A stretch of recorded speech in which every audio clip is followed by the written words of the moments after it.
Installation related ಒಂದು flex ಕೋಟೆ ಸರ್ಕಲಲ್ಲಿ ಹಾಕಿದ್ದು, ಅದರಿಂದ ಸಾರ್ವಜನಿಕರು ತೊಂದರೆ ಆಗ್ತಿದ್ದರಿಂದ ಅದು ಬಿದ್ದೋಗಿದ್ದರಿಂದ ನಮ್ಮವರು ಅದನ್ನು ಅಂದರೆ ಅದು ಬಿದ್ದೋಗ್ತಿದ್ದನ್ನ ತೆಗೆದು ಆಫೀಸಲ್ಲಿ ಇಟ್ಟಿದ್ರು. ಸೊ ಅದ್ರ ರಿಲೇಟೆಡು ಅವರು ಯಾಕೆ ತೆಗೆಸಿದ್ರಿ ಅಂತ ನಾವು ಅವ್ರಿಗೆ ಹೇಳಿದ್ವಿ. ನಾವು ಪರ್ಪಸ್ಫುಲಿ ತೆಗೆಸಿದ್ದಲ್ಲ, ಬಿದ್ದೋಗ್ತಿದ್ದು ಸಾರ್ವಜನಿಕರಿಗೆ ತೊಂದರೆ ಆಗ್ತಾಯಿದೆ, ಆಕ್ಸಿಡೆಂಟು ಒಂದು ಅಲ್ಲಿ ಸಣ್ಣದೊಂದು ಆಗಿದ್ದರಿಂದ ತೆಗೆದಿಟ್ಟಿದ್ದೀವಿ, ನೀವು ಅದನ್ನು ಪಕ್ಕದಲ್ಲಿ ಕಟ್ಕೊಳ್ಳಿ ಅಂತ ನಾವು ಹೇಳಿದ್ವಿ. ಸೊ ಅದ್ರ ರಿಲೇಟೆಡೇ ಅವರು ಏನು ದೂರು ಕೊಟ್ಟಿದ್ದೀರಾ ಪೊಲೀಸ್ ಸರ್? ಅಟ್ಲೀಸ್ಟ್ ನಾವು ಎಂಪ್ಲಾಯೀಸ್ಗಳಿದ್ದೀವಿ, we need at least minimum basic respect. ಹೀಗೆ ಸೂಳೆ ಮಕ್ಕಳು ಅಂತೆಲ್ಲ ಬೈದರೆ ನಾವು like it hurts us. They are bringing our parents into picture. ನಮ್ಮ ತಾಯಿ ಅವ್ರ ಬಗ್ಗೆ, ನಮ್ಮ ಎಂಪ್ಲಾಯೀಸ್ಗಳು ಅವ್ರ ತಾಯಿ ಬಗ್ಗೆ ಎಲ್ಲ ಮಾತಾಡಿದ್ರೆ ಸೂಳೆ ಮಕ್ಕಳು ಅಂದರೆ what does that mean? So ಆ ಥರದ್ದೆಲ್ಲ ಕೇಳೋದಕ್ಕೆ ನಾವು ಅವ್ರಿಗೆ ಹೇಳಿದ್ವಿ, ಹಾಗೆಲ್ಲ ಬೈಬೇಡಿ ಸರ್, ಏನಾದರೂ ಇದ್ದರೆ ಹೇಳಿ. ನಾನು ಹೇಳಿದೆ ಅದನ್ನು ಸರ್, ನಾನು ವಿಚಾರಿಸ್ಬಿಟ್ಟು ಹೇಳಿದ್ದೀನಿ ಅಂತ. ಹಂಗೆ ಬೈದಿದ್ದರಿಂದ ನಮಗೂ ಎಲ್ಲರಿಗೂ ಹರ್ಟ್ ಆಗಿದೆ ಸರ್.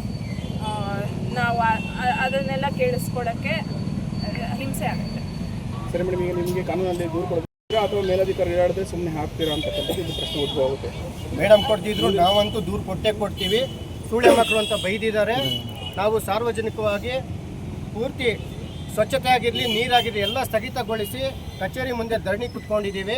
ಅವರು ಯಾವ ಕಾರಣಕ್ಕೆ ಆ ರೀತಿ ಸೂಳೆ ಮಕ್ಕಳು ಅಂತ ಬೈದರು ಅವ್ರು ಹೇಳಬೇಕು ಮುಂದೆ ಬಂದು. ನೋಡಿ ಸರ್, ಅವರು ಸರ್ಕಾರ ನೌಕರನ್ನ ಸೂಳೆ ಮಕ್ಕಳು ಅಂತ ಕರೆಯೋದಕ್ಕೆ ಅವ್ರು ಯಾರು? ಸರ್ಕಾರನ ಅವ್ರ ಅಪ್ಪಂದ? ಸರ್ಕಾರ ವರ್ಕರ್ಸ್ ಅಂದ್ರೆ ಅವ್ರ ಮನೆ ಆಳ್ಗಳ. ಇದನ್ನ ಯಾರೇ ಆಗಲಿ ಅಧಿಕಾರಿಗಳ ಕ್ರಮ ತಗೊಂಡಿಲ್ಲ ಅಂದ್ರೆ ನಾವು ಧರಣಿ ಎದ್ದೋಳಲ್ಲ. ಎಷ್ಟು ದಿನನಾಗಲಿ ನಾವು ಧರಣಿ ಬಿಟ್ಕೊಳಲ್ಲ. ಸರ್ಕಾರ ನೌಕರು ಅಂದರೆ ನಾವು ಕ್ಲೀನ್ ಮಾಡಿದ್ರೆ ಸರ್ಕಾರ ಇದು ಪ್ರಪಂಚ ಕ್ಲೀನ್ ಆಗಿರಲ್ಲ. ನಮ್ಮನ್ನ ಕ್ಯೂಲ್ದಾಗ ಮಾತಾಡಿದ್ಮೇಲೆ ಸೂಳೆ ಮಕ್ಕಳು ಆದ್ಮೇಲೆ ನಾವು ಯಾರಿಗೆ ಮಾಡಬೇಕು? ಇದು ನಮ್ಗೆ ಅನುಕೂಲ. ಅವ್ರು ಬಂದು ಕ್ಷಮಾಪಣೆ ಕೇಳ್ಕೊಂಡು ಇದು ಮಾಡಿದ್ರೆ ನಾವು ಇದು ಮಾಡ್ತೀವಿ, ಸ್ಟ್ರೈಕ್ ನಿಲ್ಲಿಸ್ತೀವಿ, ಇಲ್ಲಾಂದ್ರೆ ನಿಲ್ಲಿಸಲ್ಲ ನಾವು. ಎಷ್ಟೇ ದಿನಗಳಾದರೂ ಸ್ವಚ್ಛ. ಮತ್ತೆ ಈಗ ಮುಂದೆ ಏನು ಮಾಡಬೇಕು ಅಂದ್ಕೊಂಡಿದ್ರು ಮೇಡಮ್ ತಾವು? ಡಿ ಸಿ ಸರ್ ಅವರಿಗೆ ಒಂದು ರಿಕ್ವೆಸ್ಟ್ ಕೊಟ್ಟಿದ್ದೀವಿ ಸರ್, ಹೀಗೆಲ್ಲ ನಮಗೆ ಬೈದಿದ್ದಾರೆ ಆ್ಯಂಡ್ ಹೀಗೆಲ್ಲ ಎಂಪ್ಲಾಯೀಸ್ಗಳಿಗೆಲ್ಲ ಥ್ರೆಟನ್ ಆಗಿದೆ ಸರ್ ಅಂತ ಒಂದು ರಿಕ್ವೆಸ್ಟ್ ಕೊಡ್ತೀವಿ ಡಿ ಸಿ ಸರ್ಗೆ. ಯಾವತ್ತು ಮೇಡಮ್ ಮಾತಾಡಿದ್ದು? ಮಂಡೇ ಆಫ್ಟರ್ನೂನ್ ಅರೌಂಡ್ 4 ಫೋನಲ್ಲಿ ಮಾತಾಡಿದ್ದೆ ಮೇಡಮ್.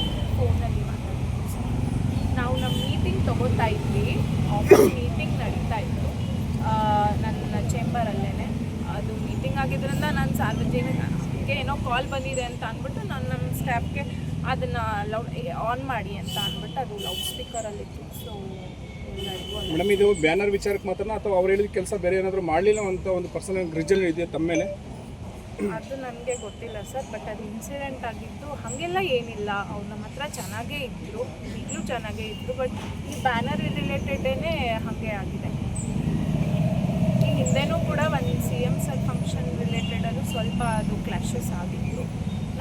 ನಮಗೆ ಇವೆಂಟ್ ಮ್ಯಾನೇಜ್ಮೆಂಟ್ ಅವರು ನಮಗೆ 2 ಜಾಗ ಬಿಟ್ಕೊಡಿ, ಡಿಸ್ಟಿಕ್ ಪ್ರೋಟೋಕಾಲ್ ಇರುತ್ತೆ, ಡಿಸ್ಟಿಕ್ ಫಂಕ್ಷನ್ ಆಗಿರೋದ್ರಿಂದ ನಮ್ಮದು ಡಿಸ್ಟಿಕ್ ಪ್ರೋಟೋಕಾಲ್ ಇರುತ್ತೆ, 2 ಜಾಗ ಬಿಟ್ಕೊಡಿ ಅಂತ ನಮ್ಮನ್ನು ಕೇಳ್ಕೊಂಡಿದ್ರು ಇವೆಂಟ್ ಮ್ಯಾನೇಜ್ಮೆಂಟ್ ಅವರು ಅಡ್ಮಿನಿಸ್ಟ್ರೇಷನ್ ಕಡೆಯಿಂದ. ನಾವು ಅದನ್ನು ರೈಲ್ವೆ ಟ್ರ್ಯಾಕ್ ಕೆಳಗಡೆ ಇರೋದು ಆ ಎಂಟ್ರೆನ್ಸು, ತದನಂತರ ನಮ್ಮದು ಶಿಡ್ಲಘಟ್ಟ CMC ಆರ್ಚ್ ಅಲ್ಲಿ 2ನ್ನ ಯಾರ್ಯಾರು ಹಾಕಿದ್ರು ಎಲ್ರದ್ದು ತೆರವುಗೊಳಿಸ್ಬಿಟ್ಟಿದ್ವಿ.